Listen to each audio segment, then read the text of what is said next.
სამხრეთ ოსეთის ავტონომიურ ოლქზე თუ რატომ შეიქმნა ის 1922 წელს. მოგეხსენებათ, ინგლისის კავკასიაში ძალიან დიდი გეგმები აქვს, ძალიან დიდი მიზნები აქვს.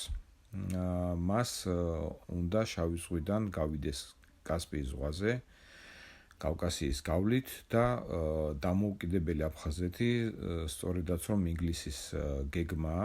ასევე ინგლისის გეგმა არის მთელ ხალხთა კონფედერაცია და ჩეჩნეთის დამოუკიდებლობა. აფხაზეთის დამოუკიდებლობის იდეა, მისი მთავარი სულისჩამდგმელები და აფხაზური სახლი მთავარი არის ლონდონში და არა მოსკოვში. მთელ ხალხთა კონფედერაციაც სავარაუდოდ მაგათი პროექტია და ჩეჩნეთის პირველი რესპუბლიკის პირველი მთავრობის მოხელეებიც ინგლისში იმალებიან.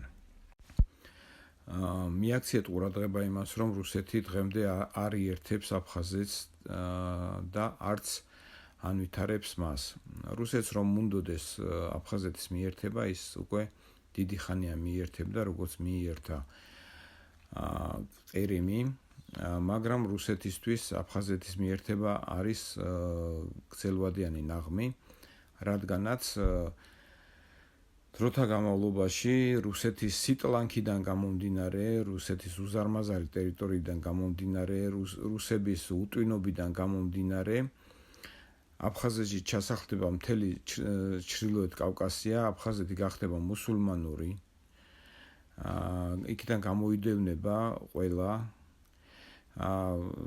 საქართველოში არსებობენ პოლიტიკური ძალები, რომლებიც აშკარად ინგლისის აგენტები არიან, ისინი ამბობენ, რომ ჩვენ თითქოს უნდა ვაღიაროთ აფხაზეთის დამოუკიდებლობა ტოლვილების დაბრუნების სანაცვლოდ. ვითომ ეხლა თუ ტოლვილები დაბრუნდებიან იქ, ჩვენ ამით რამე გარანტიები გვექნება და აფხაზეთი მაინც ჩვენი იქნება. ეს არის სისულელე იმ ტოლვილებს გამოყრიან ორ კვირაში. რაღაც პროვოკაციას მოაწყობენ, შეიძლება ეხლა არ მოაწყონ, ან 10 წლის მერე მოაწყონ, მაგრამ დროთა განმავლობაში ქართული მოსახლეობა იქიდან გამოიდევნება. ეს იციან რუსებმაც და როდესაც აფხაზეთი იქნება რუსეთის შემადგენლობაში და გავა 20-30 წელი და როდესაც ისევ აფეთქდება კავკასია, რუსეთი უკვე ვეღარ შეინარჩუნებს ჩრდილოეთ კავკასიას. ეს არის გამორიცხული.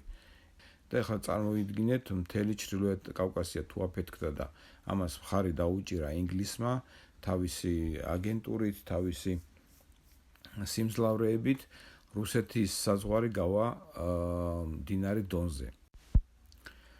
ჩვენთი დავაკვირდებით რუკას, ჩვენ მივხვდებით, რომ სამხრეთ ოსეთის ავტონომიური ოლქის არსებობა, ჩრდილოეთ ოსეთის ავტონომიური რესპუბლიკის არსებობა ხელს უშლის ინგლისის გეგმას გავიდეს აფხაზეთიდან კასპიის ზღვაზე. ეს პირდაპირ ჭრის ამ გეგმას და ამისათვის 1922 წელს შეიქმნა ეს სამხრეთ ოსეთის ავტონომიური ოლქი.